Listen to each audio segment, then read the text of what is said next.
In this video, we will learn how to total row in table in Excel sheet. So let's start. This is my Excel sheet. I have here some data, product name, sales, quantity, discount, and profit. I want to convert the data in table. Just select the any cell of and press the Ctrl plus T. That create table dialog box is open. Just click on the OK. The data will convert it in table. When you data converted in table, here you can see in tab the table design tab is automatically added. When you select the cell in between the table design tab will show. If you select outside the table cell, the table design tab will be removed. I just press the Ctrl Z. Again, there is a second way you can convert the data in table. Select the full data, Ctrl plus A. Click on the home tab. Here you can find format as table. Just click on this arrow. Here have so many different design of table.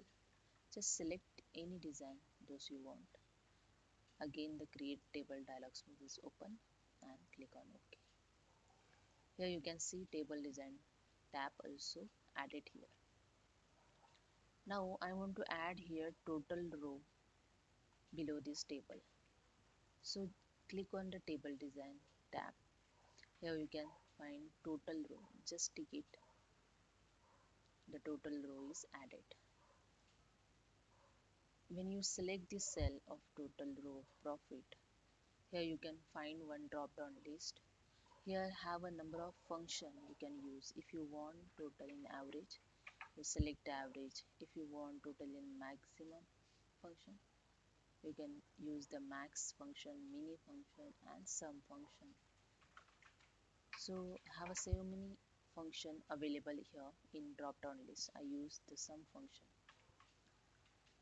As same in this column also you can sum this column.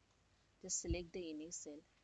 You can find here drop down list and select those you want the function use here. I want to use here the sum function. I just select here, so I sum function use.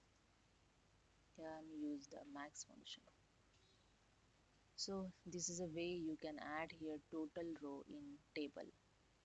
Hope you understand. If you like this, please subscribe my channel. Thank you so much.